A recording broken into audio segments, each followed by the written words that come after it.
TVT au cœur de l'information.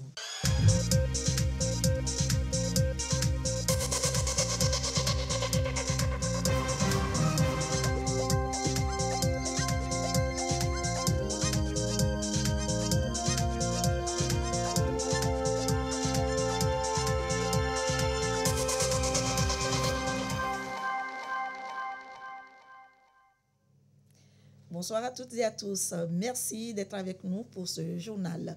Au menu de l'actualité ce samedi, il y a d'abord le Forum des producteurs agricoles, FOPAT 2023, région centrale. Le chef de l'État, Fort Essozimna Gnassingbé, a présidé la clôture des travaux. Rencontre avec les producteurs, échange fructueux. Nous allons y revenir plus en détail si tout va bien dans ce journal.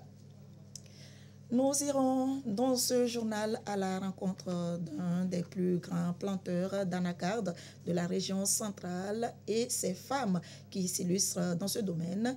Déclics et témoignages à suivre dans un instant. Bonne nouvelle pour les producteurs agricoles. Les experts météo ont rendu public leurs conclusions. La grande saison pluvieuse sera assez normale. Et puis de la littérature en fin d'édition, la dédicace d'un nouvel ouvrage, Le destin inculpé de Ange David Lonson Body, la vie amoureuse de deux jeunes qui a fini à queue de poisson. Voilà pour les titres. Bienvenue sur la télévision togolaise. FOPAT 2023, région centrale, 3 jours d'échange autour des perspectives et défis du secteur. Les acteurs de la région centrale sont entretenus sur la stratégie gouvernementale. Ils se sont également fait entendre par le président de la République, Fort Essozimna Gnassingbé. Nous allons y revenir plus en détail, si tout va bien, dans le courant de cette édition. La région centrale produit et commercialise l'anacarde, la noix de cajou, très prisée. La filière surfe sur une courbe ascendante. De 2014 à 2022, la production a enregistré une hausse de plus de 45%, passant de 6 000 à 35 000 tonnes. Cette filière occupe aujourd'hui les jeunes et les femmes à travers des activités génératrices de revenus à Sotoubois. Dodouare.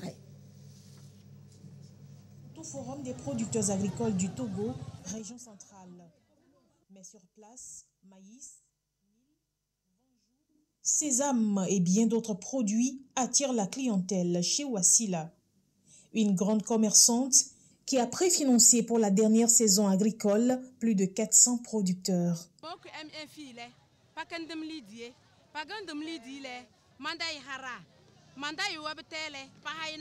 Tona sabo betele numola mangwa tono mangon sotu boda chene mambade marana anie maranu lomada pucho mangola mambade betele mangbe lilidie numola mahem puyoya la manyono sbawe eta sfor sam. Dernier montant qu'elle a obtenu du FNFI, 5 millions de francs CFA. La commerçante en veut plus pour appuyer davantage les producteurs et développer au mieux ses activités commerciales. Même si le marché n'est pas bondé de monde, Mondjonwe, une autre commerçante, a déjà presque vidé les sacs de riz qu'elle a amenés au marché. Ses clients viennent pour la plupart de Sokoli. Mondjonwe fait partie d'une coopérative de la localité qui produit chaque année des tonnes de riz paddy. À quelques mètres d'elle, cette productrice et commerçante de soja, visage un peu renfrogné. La chute du prix de soja cette année la met en difficulté.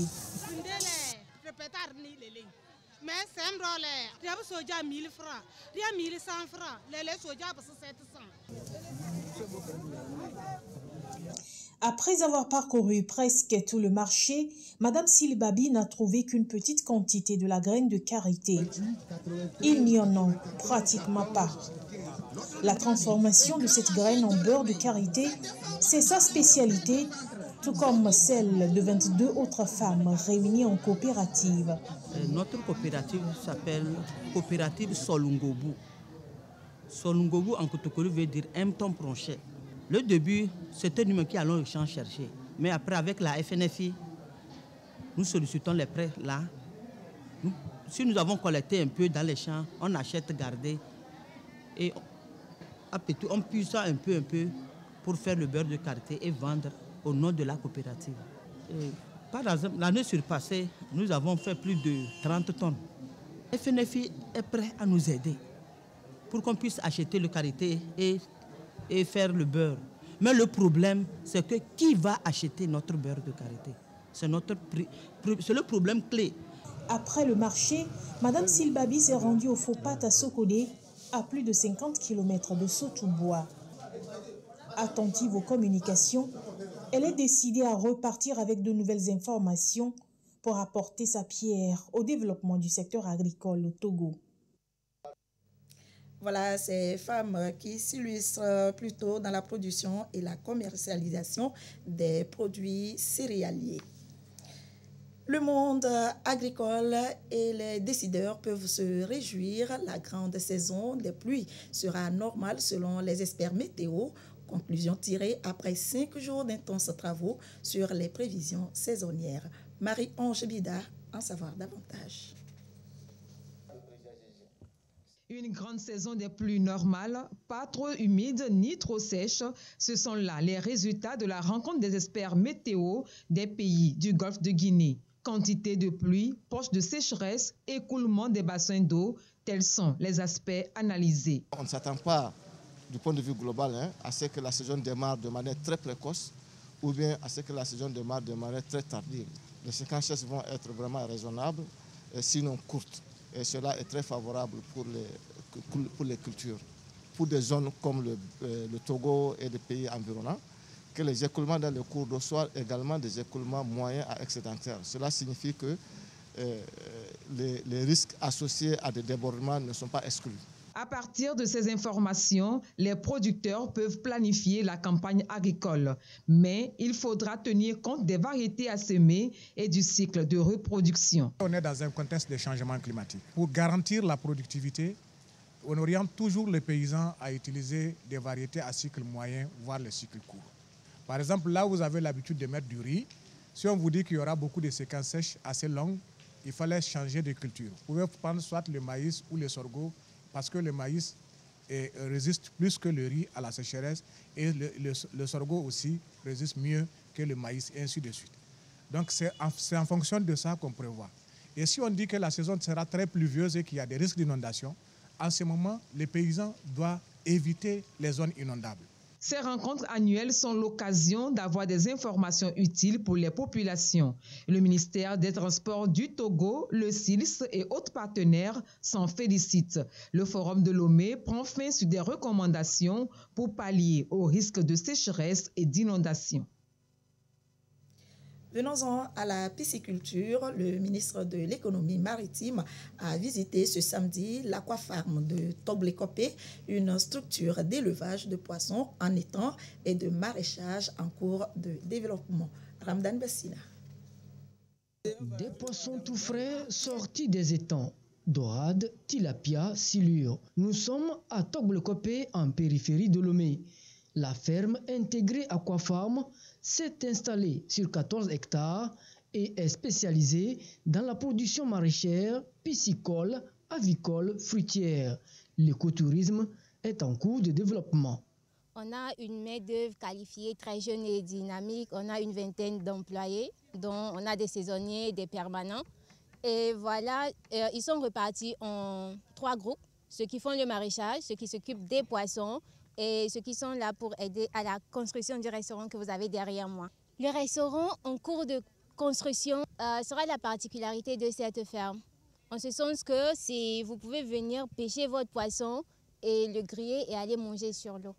Aquafarm se positionne pour participer à l'économie nationale. Déjà, le projet séduit et les premiers clients sont là. Je n'ai pas de grosse préférence en matière de poisson, mais c'est beaucoup plus au niveau de la qualité du poisson.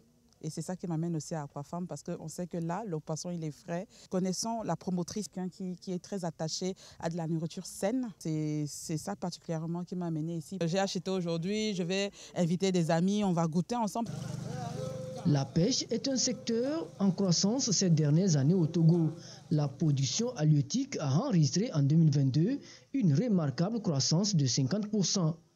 De la vision des autorités, Aquafarm devra contribuer à soutenir la courbe. C'est une méthode de pisciculture qui diffère légèrement de ce que nous avons connu jusqu'ici, qu'il s'agit d'une pisciculture en cage.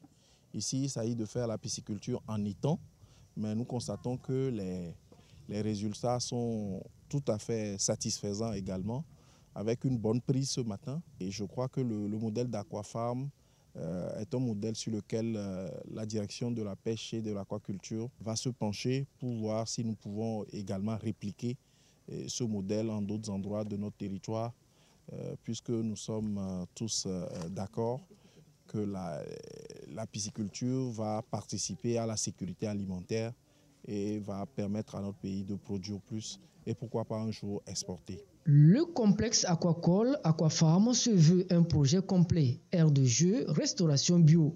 Simplement un cadre éco-responsable où manger sain est la règle de base. Direction maintenant région des Savanes, l'Agence nationale de promotion de garantie de financement y était pour une session de formation au profit des opérateurs économiques. Objectif, rentabiliser leurs activités et partant réduire la pauvreté conformément aux orientations de la feuille de route 2025. Gérard Lagoudou. Le monde des opérateurs économiques de la région des Savanes s'approprie ici à Dapaon les différentes opportunités présentées par l'ANPGF, Agence nationale de promotion et de garantie de financement des PME-PMI, structure mise en place par le chef de l'État pour accompagner la croissance des entreprises et les initiatives entrepreneuriales. À travers cette tournée, nous espérons des échanges vraiment fructueux pour nous permettre d'orienter nos actions et ensuite discuter avec les porteurs de projets, les opérateurs économiques sur les préoccupations, les difficultés qu'ils rencontrent à mettre en place ou à présenter à l'ANPGF des business plans bancables. La mesure des 25% qui fait une réservation de 25% des marchés publics pour les jeunes et les femmes. Je peux vous dire que l'ANPGF intervient beaucoup sur cette mesure-là. Nous finançons beaucoup à Lomé. Maintenant, la région des Savanes, nous n'avons pas grand-chose. Maintenant, c'est de voir c'est quoi les problèmes. Nous allons mettre en place une stratégie pour répondre à ces préoccupations, pour résoudre ces problèmes. Et in fine, nous espérons avoir des plans d'affaires bancables qui nous permettront d'intervenir, voir avec nos cabinets et pour les former de façon à pouvoir nous fournir des demandes pour que nous puissions vraiment intensifier nos actions en faveur de cette région. En plus des opérateurs économiques, les autorités locales ont également pris part aux travaux. Et à l'issue de la rencontre, les attentes ont été comblées. Auparavant, lorsque nous avons des difficultés, nous courions vers les institutions financières, les microfinances, qui ne peuvent pas satisfaire totalement nos attentes. Mais je crois qu'avec la NPJF, le chef de l'État pensait à sa population. Ça nous encourage. En fait, c'est une structure que moi, je ne connaissais pas. Avec nos petits moyens là, ça ne peut pas nous amener même au-delà de notre quartier. Donc, actuellement, avec cette structure, je pense que nous pouvons même aller au-delà du Togo. Nous avons été satisfaits d'écouter les objectifs et de tout ce que l'agence fait. Et c'est un accompagnement fort, une aubaine pour nous, autorités locales, chefs traditionnels, de saisir cette occasion pour bien écouter afin que nous puissions sensibiliser. Prochaine étape, la NPGF promet son rapprochement à travers l'ouverture d'une agence dans la région pour le compte des Savanes. Tout de suite, l'actualité internationale, près de 100 millions de personnes sont appelées aux urnes au Nigeria. Vote pour la présidentielle, 18 candidats face à une crise économique et sécuritaire. Les électeurs espèrent un vote libre et transparent. Les Nigérians ont commencé à voter samedi pour élire leur prochain président dans un scrutin à l'issue incertaine. Pour la première fois depuis 1999, le Nigeria pourrait connaître une présidentielle à 2 tours. Près de 10 millions de nouveaux électeurs âgés de 18 à 34 ans se sont inscrits pour la première fois sur les listes électorales. Des chiffres qui pourraient avoir une incidence sur le taux de participation. En 2019, il était de 33%. Les bureaux de vote devaient en principe fermer à 14h30 heure locale, mais la commission électorale précise sur son site internet que les électeurs dans les files à 7 heures seront autorisés à déposer leur bulletin dans l'urne. Plus de 87 millions d'électeurs sont appelés aux urnes pour départager les 18 candidats. Les résultats sont attendus dans les jours à venir. En bref, l'immigration en Tunisie, les propos de Kais Saïed n'ont rien d'anormal. Selon son chef de la diplomatie, le gouvernement tente de calmer la polémique depuis les propos du président tunisien. Discours haineux, l'Union africaine a condamné ce qu'elle appelle des déclarations choquantes. La journée internationale des victimes de l'Holocauste, les victimes du génocide juif commémorée en différé au Togo, le Centre Information des Nations Unies et le département d'Histoire ont échangé sur le sujet, à chacun d'en tirer des leçons du passé et aussi de lutter contre l'intolérance, la haine et la violence. Christine Pété-Kialoudé.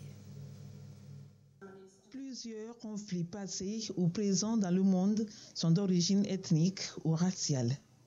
Le génocide juif ou l'Holocauste, un exemple.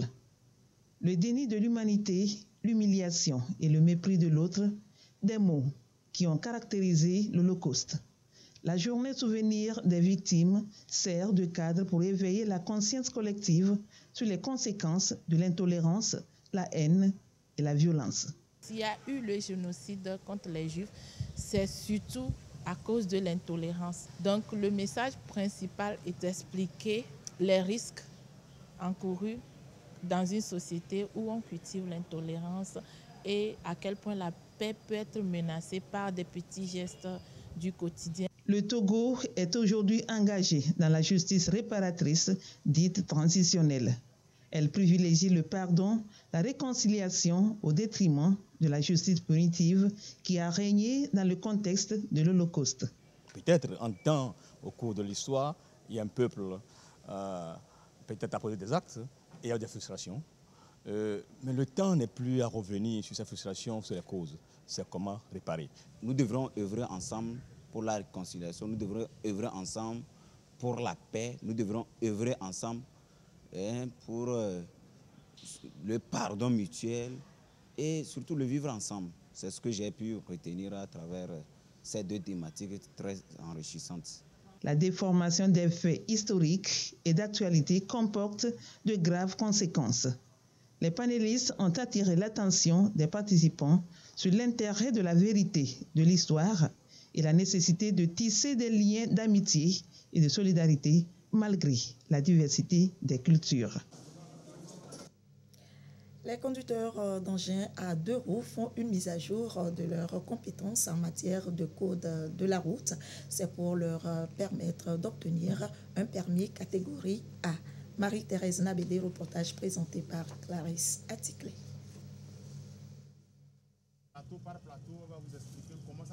Ils sont 70 au total, tous conducteurs d'engins à 2 roues.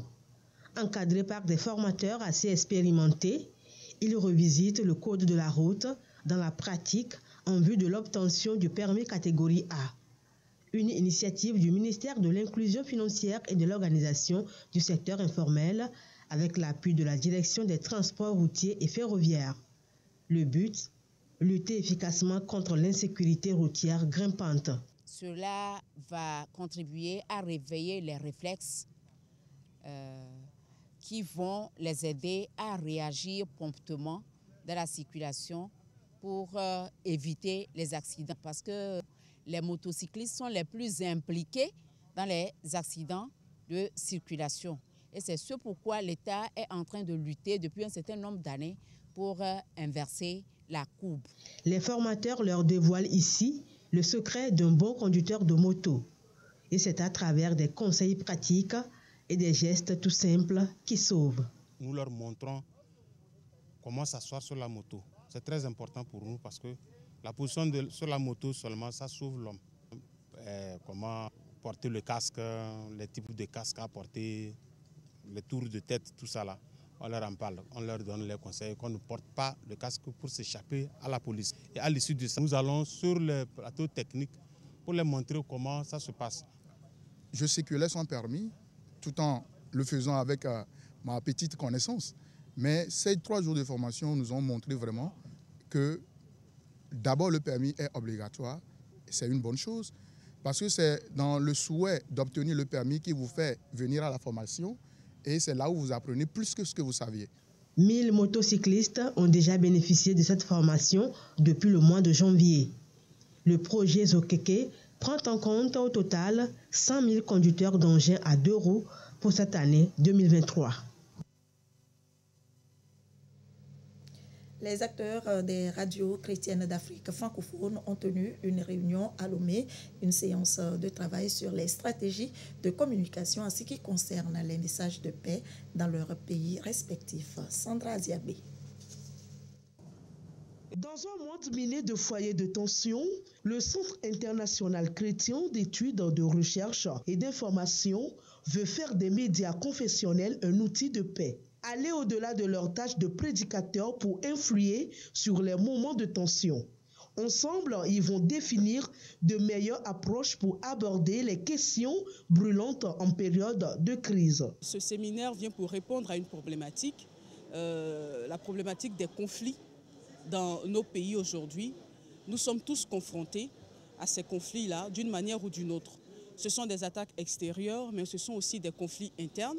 Et il faut pouvoir aujourd'hui donner le bon message au bon moment, aux bonnes personnes. À l'issue de la rencontre, une stratégie de communication adaptée va être déployée. Il est urgent pour les radios et télévisions et autres médias confessionnels africains de changer de la nature de leur programme et de cesser de prêcher à la radio, de cesser de donner des discours et des contenus qui sont incompréhensibles pour des personnes qui ne sont pas habituées de l'Église et qu'ils décident enfin de donner un message de paix, ce message de paix qui est le message de l'Évangile, avec des mots simples, des mots qui seront des mots compréhensibles par tout le monde et tout un chacun. Et que cette attitude médiatique puisse provoquer des changements dans les populations. Médias confessionnels éco-positifs au temps de la guerre, la communication non violente, impact de l'Église sur le développement des conflits et des guerres seront entre autres sujets en lien avec des valeurs de paix qui seront développées.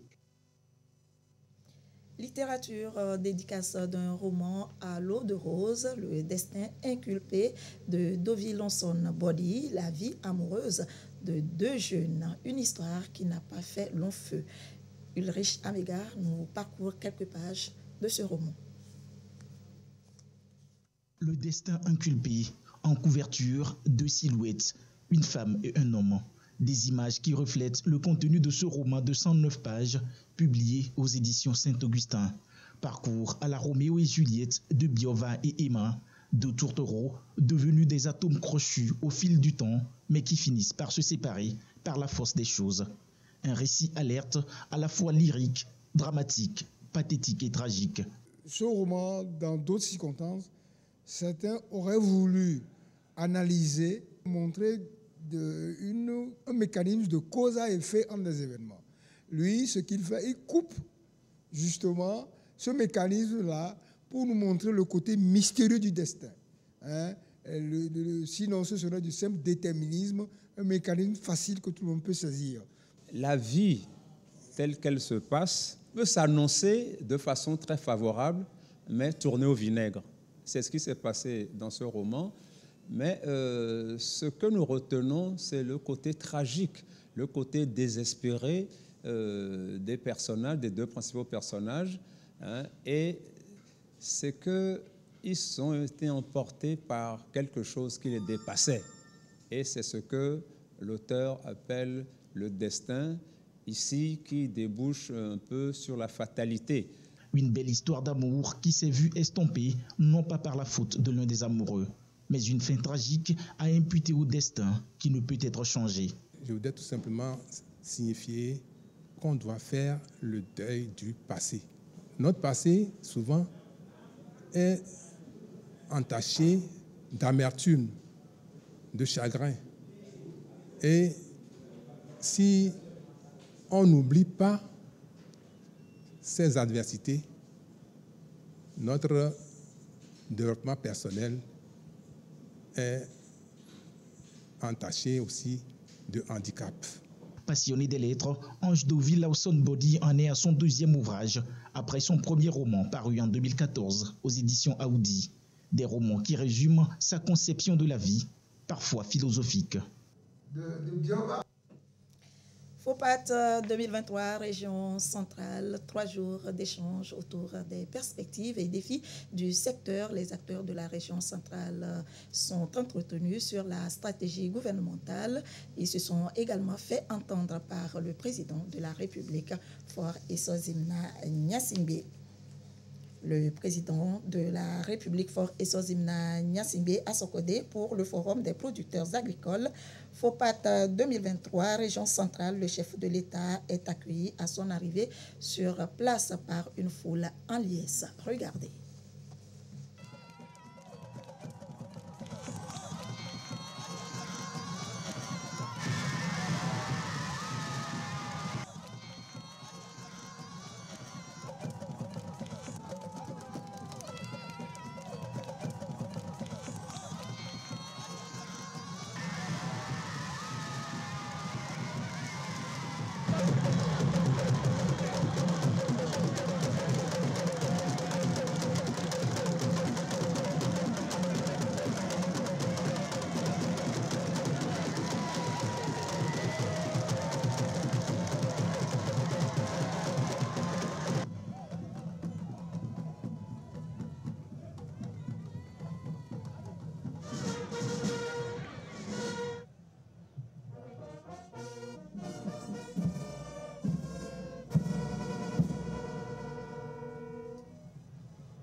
La 47e édition de la fête historique et traditionnelle des populations du Bamounou a eu lieu ce samedi. Les festivités se sont déroulées à Fagna. Fils et filles de la localité se sont retrouvés pour marquer et célébrer à Wachezan, fête dédiée à la victoire sur l'ennemi. L'événement a été rehaussé par la présence du Premier ministre, chef du gouvernement, Victoire Tombega Dogbe. Nous allons y revenir dans nos prochaines éditions.